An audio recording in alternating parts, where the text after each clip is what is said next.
स्थान नाही आणि लोक असे लाचार झालेत की येणारा प्रत्येक आमदार खासदार आश्वासन देतो आम्ही पाणी आणतो. 1995 पासून पवारसाहेब किंवा शिवसेना असेल पाण्याभोवती राजकारण फिरते, पण आता कसं पाणी तर सगळं पोचले बऱ्यापैकी नागोपर्यंत पोचले. टँकर आज काल 2 दिवस झाले. पाण्याची अवस्था लई खराब आहे आमच्याकडे.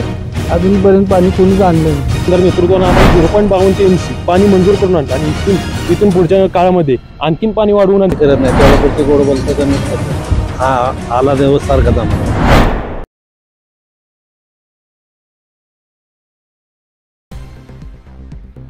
लोकसभा निवडणुकीचे बिगुल वाजले आहे आणि आज आत्ता पोहोचलो आपण उत्तर कोरेगाव तालुक्यातील नायगाव गावी. काय सांगते तिथल्या नायगावकरांचा कल कोणाच्या बाजूने, त्यांना येणाऱ्या खासदारानं काय विकास केला पाहिजे किंवा गेल्या खासदारांनी या मतदारसंघामध्ये या उत्तर कोरेगाव तालुक्याचा काय विकास केला हे थेट थोडक्याकडून आपण जाणून घेऊ. काय सांगाल, काय झाले उत्तर कोरेगावला मुळात त्या माडा लोकसभा मतदारसंघात कुठलेही काडी मात्र स्थान नाही आणि लोक असे लाचार झालेत की येणारा प्रत्येक आमदार खासदार आश्वासन देतो आम्ही पाणी आणतो. 1995 पासून पवारसाहेब किंवा शिवसेना असेल प्रयत्न करतात, कुणी पाणी दिलेलं नाही.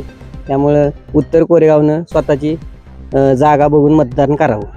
जागा बघून मतदान करावं. पाण्याभोवती राजकारण फिरतात, आश्वासनं देतात यांनी सांगितलं युवकांनी. थोडक्यात तुम्ही काय सांगाल नायगावकर म्हणून?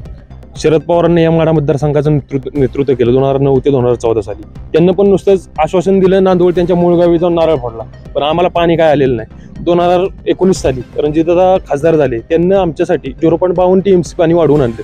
एवढं दमदार नेतृत्व असताना, पाणीदार नेतृत्व आहे, या पाणीदार नेतृत्वानं आम्हाला 0.52 TMC पाणी मंजूर करून आणलं आणि इथून पुढच्या काळामध्ये आणखीन पाणी वाढवून आणतील याची आम्हाला गॅरंटी आहे. का तर ते पाणीदार नेतृत्व आहे. आम्ही त्यांच्याबरोबर उद्या फलटणचा उमेदवार आहे, आम्ही त्याच्यापासून हक्कानं सांगू शकतो, पण माळशिरसचा उमेदवार आमच्यापर्यंत अजून काय पोहोचला नाही आणि पोहोचणार पण नाही. कारण त्यांच्यावरती गुन्हे खटले आणि बघून आपण विचार घेतलं पाहिजे की सुज्ञ मतदारानं विचार केला पाहिजे. मतदान कुणाला केलं पाहिजे, रणजितदादाला केलं पाहिजे का तुतारेवाल्या उमेदवाराला केलं पाहिजे? तुम्ही काय सांगाल, गेले कित्येक वर्ष पाण्याभोवती राजकारण फिरताना दिसून येतं, थोडक्यात काय मत करावं? नाही, पाण्याभोवती राजकारण फिरते, पण आता कसं पाणी तर सगळं पोचले बऱ्यापैकी नागोपर्यंत पोचले.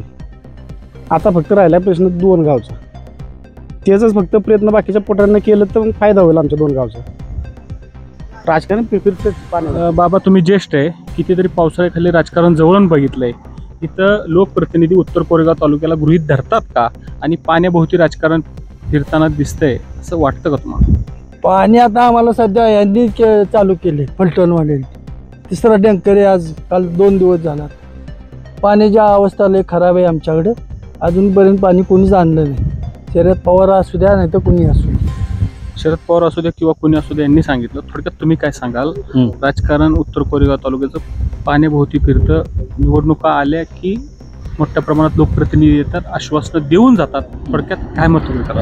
काही करत नाही, तेवढ्यापुरते गोड बोलतात आणि हे करतात. हा आला दिवस सारखाच आम्हाला. पाण्याचा खूप गंभीर प्रश्न आहे आमच्या इकडे. पाणी माझं 74 साली आपलं वय आहे.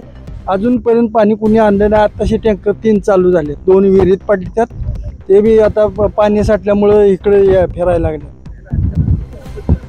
पाणीच आम्हाला पाणी पाहिजे. तुम्ही काय सांगाल, तुम्ही युवक आहे, युवकांची उत्तर कोरेगाव तालुक्यात भीषण आहे. काय सांगाल, येणारी MIDC होती इथं, युवकांच्या हाताला रोजगार मिळणार होता, येही गेली. थोडक्यात काय मत कराल, कशा पद्धतीने? सगळ्यात महत्त्वाचा प्रश्न आहे पाण्याचा. आपल्या उत्तर कोरेगावला पाण्या वाचून सगळ्या गोष्टी लांब आहेत. त्याच पद्धतीनं जसं पाण्याची अडचण आहे तशी रोजगाराची पण गरज आहे. ह्या दोन्ही गोष्टी उत्तर कोरेगावपासून लई लांब आहेत आणि प्रत्येकजण येणारा प्रत्येक उमेदवार म्हणजे एकाच पक्षाचा नाही, कुठला जरी जिल्हा परिषदपासून जे पंचायत समिती असेल, विधानसभा असेल, लोकसभा असेल, प्रत्येकजण फक्त पाण्यावर तर राजकारण करतात. दुसरं इथं कोणाला काय पडलं नाही. त्यांचं एकदा राजकारण झालं की ते 5 वर्षात फिरकत पण नाही. अशा अवस्था आहेत. विश्वास कुणावर ठेवायचा? आणि उत्तर कोरेगाव सातारापासून माडाला जोडल्यापासून तर हा म्हणजे काय म्हणतो ते एक तुकडा असल्यागत आहे. ह्याला कोणीही वाली नाही. फक्त मतदानापुरते येतात, हक्कानं सांगतात आम्ही तुमच्यासाठी काहीतरी करू, पण कोणी आमच्यासाठी काही करत नाही. त्या जनतेनं इथलं काहीतरी निर्णय घेऊन आपल्यासाठी काहीतरी करायसाठी लढा दिला पाहिजे. इथल्या जनतेनेच काहीतरी लढा दिले असं या युवकानं सांगितलं. उत्तर कोरेगाव तालुक्याचं राजकारण हे पाण्याभोवती मोठ्या प्रमाणात फिरतं आणि या उत्तर कोरेगाव तालुक्यातील आपण नायगाव गावी पोहोचलो होतो आणि इथल्या भीषण परिस्थिती, पाण्याची भीषण परिस्थिती आता दिसून येत आहे. हे नागरिक आपल्याबरोबर दिसून येतात की इथं बॅलरही भरलेले दिसून येतात, बाहेरून टँकर येतात आणि इथं 60, 70, 80 रुपयाला बॅलर पाणी विकलं जातं आणि हीच भीषण परिस्थिती गेली कित्येक वर्ष दिसून येते. लोकप्रतिनिधी फक्त मताचं राजकारण करतात आणि आनाबाका देऊन निवडणुकांपुरते येतात आणि मतं घेऊन जातात, परंतु या उत्तर कोरेगाव तालुक्याला कोणताच वाली उरलेला दिसून येत नाही. कॅमेरामॅन आदित्यसह मुकुंदराज काकडे, नायगाव.